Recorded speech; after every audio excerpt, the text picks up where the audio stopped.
Today I want to talk about the classic Yamato and Montana. These ships have been in the game since the very start, and I think it'd be interesting to just take a look at how their performance was when the game launched versus their performance now, because things have changed a little bit. So first I want to talk about guns. We'll just start with Yamato. Obviously it was incredibly powerful at the beginning. It was crushing cruisers and battleships because of its 32mm overmatch, and back in the day, no cruiser could bounce the shells except on their citadel protection. Everywhere else on these cruisers was 30mm or lower, and aside from Atago, but I mean, that's just a very niche ship. But let's just talk about, I just want to talk about tier 10s. The Des Moines didn't have anything, and the Zhao didn't have anything to bounce you with. So, very powerful. And only the Montana upper belt deck armor and Yamato deck could bounce these shells. So these shells were kind of the all-powerful, like, slap you no matter what in any ship kind of shells back in the day. They also had the highest alpha per shell hit. So if you got a citadel, it was the highest damage, and they were incredibly accurate as well. Now I think it's still an extremely powerful ship, like the guns are. But not as much as they used to be. There's quite a few cruisers that are able to bounce your shells now with some 38mm plating and 50mm plating. But there have been some nice things that have changed over the years. There's been ships added like Thunder, Conqueror, Republic, Orgone, providing some battleships that just cannot bounce your AP because you overmatch their 32mm armor.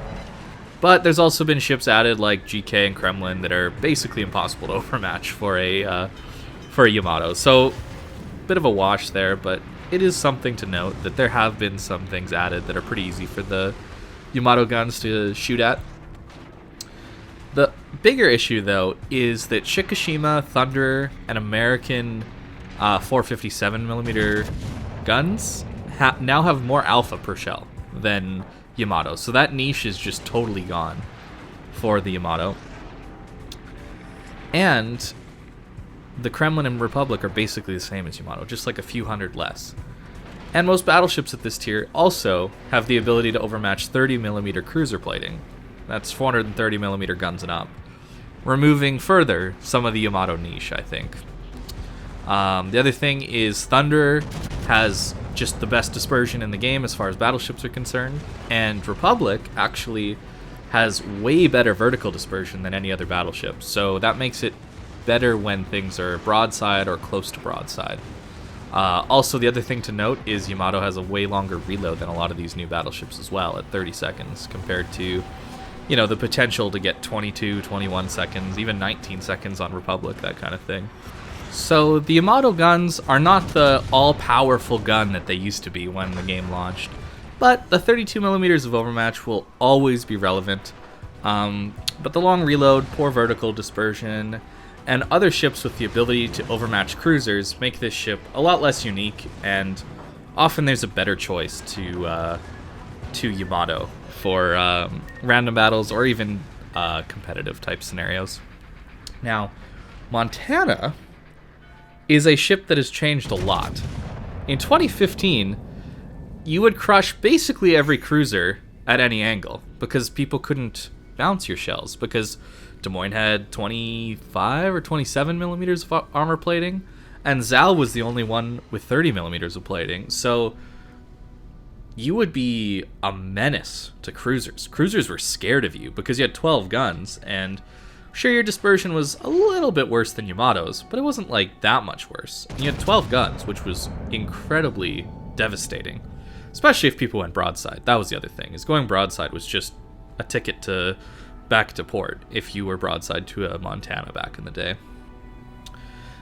Battleships could nose into you just like they can now and bounce everything, so you had to try and catch them in a turn or just aim for superstructure.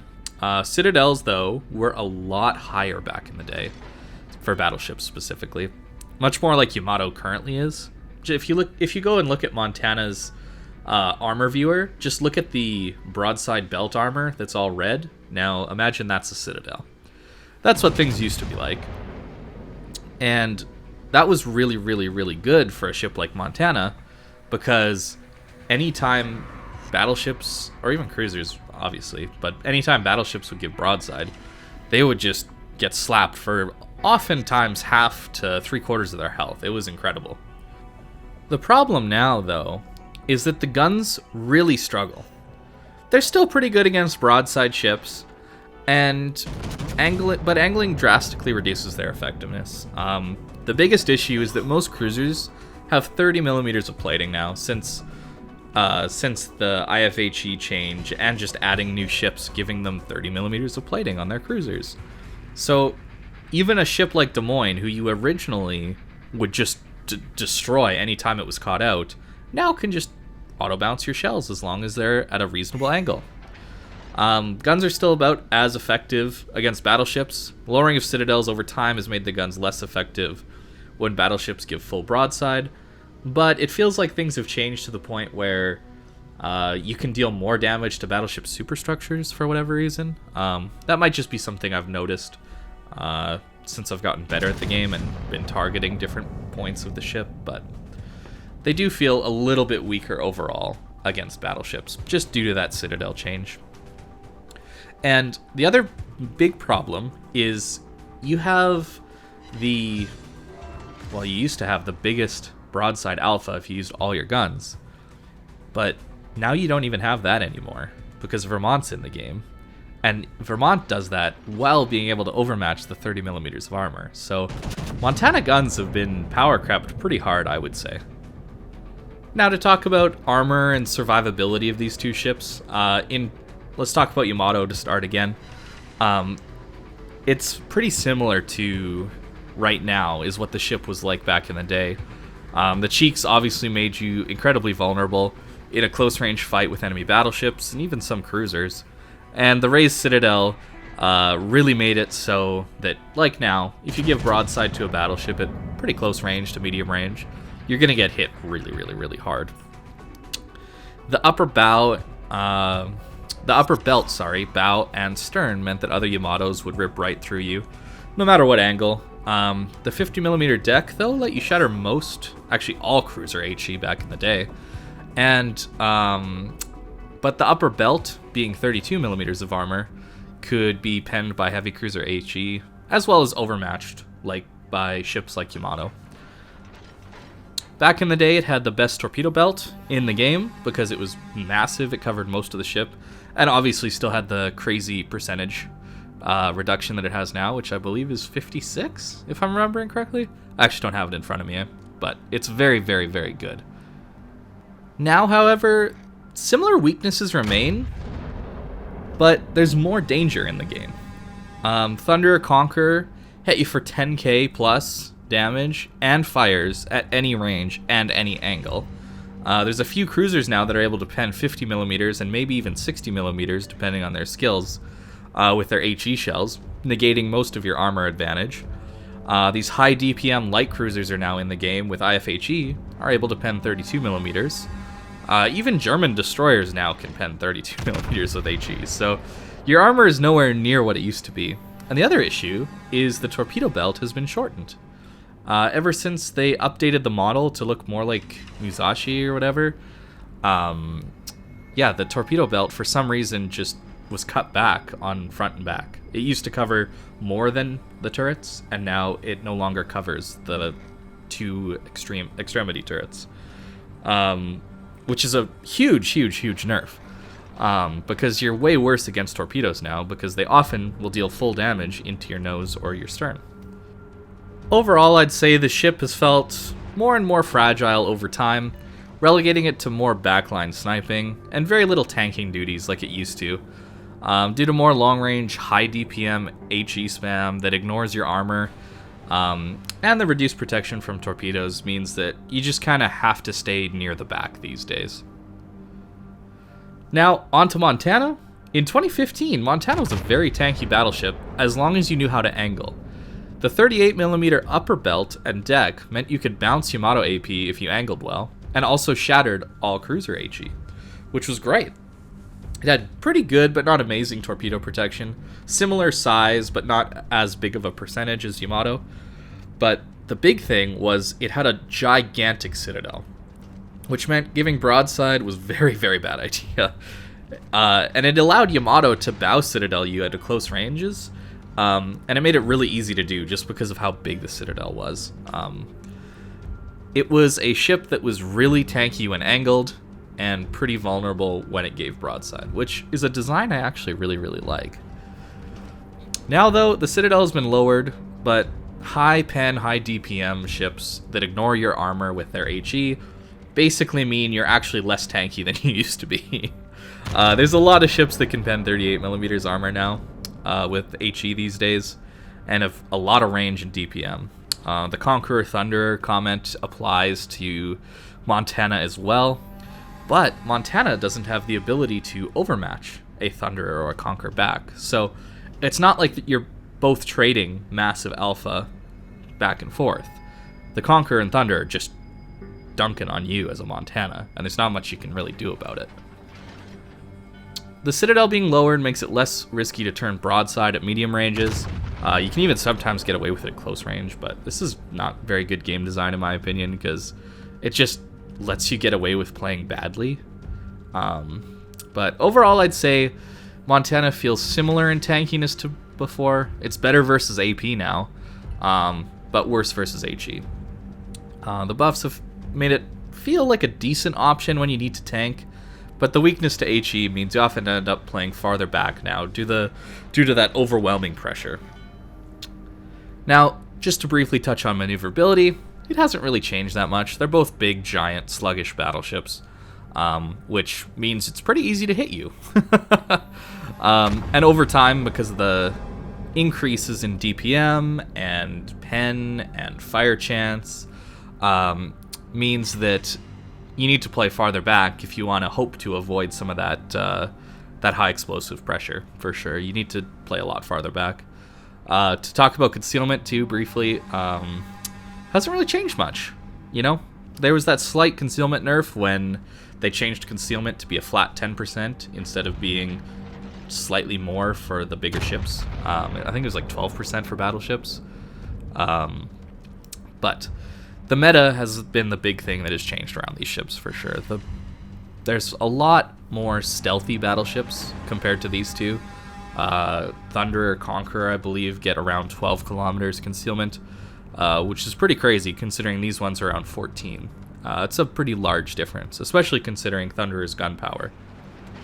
And the other thing is the big changes in ship design, giving a lot of long range, high DPM, high pen cruisers the ability to just sit at long range and angle to you, especially if you're a Montana, because they're 30mm of armor, means you got to play near the back.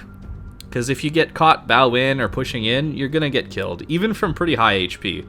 I've been killed in these ships when I've been caught bow in and I can't turn out within a couple minutes, and I've been, on basically full HP. So the DPM in this game has been dramatically buffed compared to launch, I would say. Now versus CVs, no doubts here that both ships have gotten worse versus CVs. Let's talk about Yamato first. AA was definitely its weakness back in the day. That was kind of the thing, is it was super tanky and difficult to kill and really scary to fight for everything. But then it was pretty weak against aircraft. Could still shoot down some planes. And the awesome torpedo belt back in the day meant that torps really didn't do too much damage. Now, though, let's be honest, it doesn't really have any AA. Especially because there's often a Thunderer in the game that's willing to just spam you with HE until all your AA is gone. And then the other thing is the reduced torpedo belt now means you take more damage from torps. So definitely has gotten worse against CVs, but it wasn't great to begin with, let's be honest. Montana, on the other hand, back in the day was a bit of an AA monster if you built it for it. You could, if you took all the skills, captain upgrades, everything, you could easily solo a CV strike. He could come in and try and get you, and you could kill most of his planes. It was pretty nasty what you could do with full manual AA and everything. But now, you kill some planes, but I think AA has been nerfed to the point where no CV is afraid of a AA built Montana. I think both these ships are pretty good still, but I think overall they've both been kind of power crept, right? Yamato still has a place because of the 32mm overmatch. That's always going to keep the ship relevant in the meta. But Montana, on the other hand, I rarely play because other ships are better in basically every aspect. I really do not want to play a 406mm battleship these days. Just because there's so much 30mm plating on all these cruisers with such massive DPM that it feels like to play a battleship these days, you just need to be able to pen or overmatch 32mm of armor. And the other problem for Montana is the lowering of citadels and allowing citadels to be overpenned. I believe back in the day you actually couldn't overpen a citadel. It's part of the reason citadels are getting rarer and rarer. Means that Montana's far less reliable against broadsides. And that's basically what it needs to be effective. This is the biggest problem with Montana. It relies on people being broadside, which is far less common today because players understand how to angle much better than they did in 2015. It really requires people to be dumb to be effective, is the main problem with Montana. And people just aren't willing to do that these days anymore. Overall, to wrap things up, I think both of these ships are still pretty decent. Yamato being the better of the two, obviously, just because of the 32mm of overmatch. But I really think the meta has moved on from these ships. I don't think that either one is particularly good. The HE spam in this game has just gotten to the point where AP not really being reliable anymore and not really being able to pen all that much. It's really changed the way you have to approach the game. And ships like Thunder with great concealment, amazing guns, both AP and HE primarily. You can switch to AP when somebody's broadside, and then just go right back to spamming with HE.